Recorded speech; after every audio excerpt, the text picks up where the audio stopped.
Why, hello there, a nice tale here. I hope this video finds you well today, and I thank you for tuning in. Today I'm bringing you an unboxing of a knife that showed up earlier. Hopefully I can be understood. My allergies are really, really bad today, and I can barely breathe out of my nose. In fact, I can't really breathe out of my nose. So that's fun. Unboxing with the tipper here.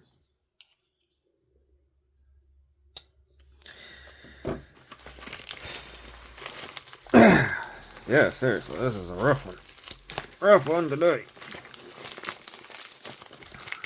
This is a knife I've gotten from a company that I have gotten a few things from, but not anything recently, and I really want to change that around, but, you know, need money, or more subscribers, or something like that to keep the channel going. That would be great. So if you're new here, consider hitting the subscribe button. That would be greatly appreciated, and would help bring future content, hopefully. Oh, it's one of these ones. Last time I did this, I just ripped through this. How do you open this without actually tearing that? Oh, it just slides out. Okay. I didn't even notice that. So this is a Remette knife. This is a very unusual Remette knife for, I mean, in general, but also for me. This is not something I normally go through for, but I kind of really liked it. I mean, look at the color. How do you not like that, right? It's much smaller than I normally go for, but I decided to give it a shot. This is the Remette Woodpecker, I believe it's called, in M390, and as you can see, green crystallized titanium with some oil on it. Discoloration's there, but yeah, that'll come off. In fact, that by itself is doing that. Interesting. It is a little bit off center out of the box, but I think that I can probably fix that. It's pretty minor. Or maybe not. It might be, I mean, it is off center. Just a little bit. Just a little bit. So this is normally a knife that I wouldn't go for because it's kind of too small for me. It's a front flipper, and can you get to this reverse flicking hole? You can, but it's a little tight in there. How heavy is the detent? Whoa!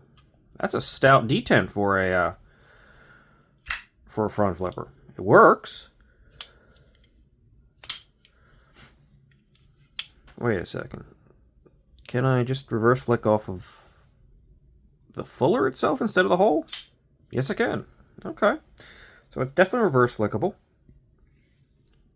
It's a small little guy, but it's just... I don't know. I found it interesting. I've been wanting to check out this thing for a while. I can definitely see where they're going with the Woodpecker name, but it's a liner lock on bearings, obviously.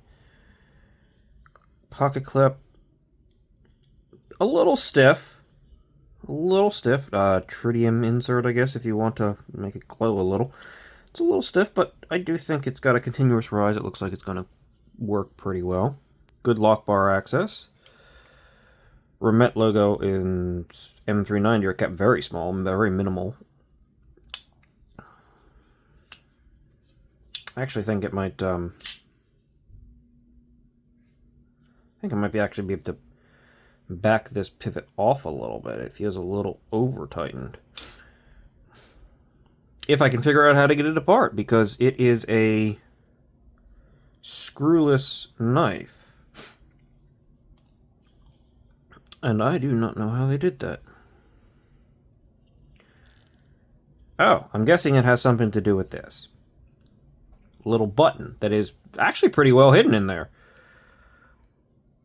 So what does that do? Button. It does something. Not that I can see what it does. Maybe the scales? Hidden release scale mechanism? Aha, I think we're onto something. Yes, okay, that's cool. So, yeah, you got a little button here that you press down, and then the scale can slide forward. It's pretty secure in the closed, or in the, well, attached position. And then you have access to everything. That's a nice little trick. That gives a very clean, very nice little thing. And yeah, they did a pretty solid job of hiding that on there. Cool. That's another reason I wanted to check this out. Good lock bar access, good little... Yeah, I like this. This is cool. It is definitely smaller than I would normally like, but I can still get a 4-finger grip and be relatively comfortable on there, in fact. It's got a little bit of room.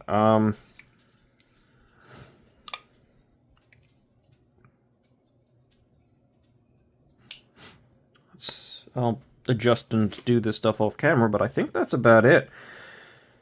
It's nice that it's so easy to take apart. It really is. Like, straight access. I mean, it's T6s in there, unfortunately, though it is a T8 pivot.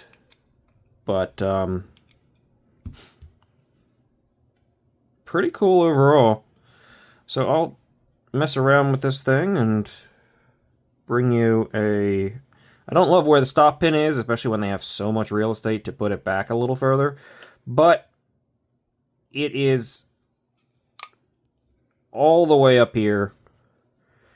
And it's at full thickness of the spine. Like, you're never going to cut your sharp... If you're going to cut a sharpening tool in there, if you're going to cut a sharpening tool, you're going to cut it in front of here. So that's not going to be a problem whatsoever. I do wish they gave you a little bit more... The plunge grind basically comes to the edge. Like, they gave us a nice area here, but then they decided to drop it down straight to the edge, which is kind of dumb, mind you, but they did allow us to sharpen this knife with both height and position away from the actual thing. Stop pin.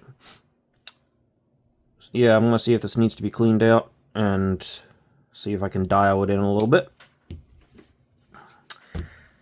I'll carry it, let you know, and that'll be all. So, thanks for checking this out. Hopefully this is interesting. If you ever saw this knife and wondered how exactly it comes apart, it's literally just a spring-loaded button back there. You just push that down, the nice scale pops right off, or slides right off, I should say.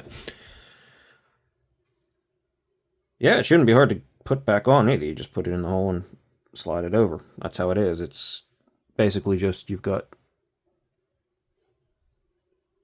the ends that only fit through the wider area, and then it slides over and slots on underneath.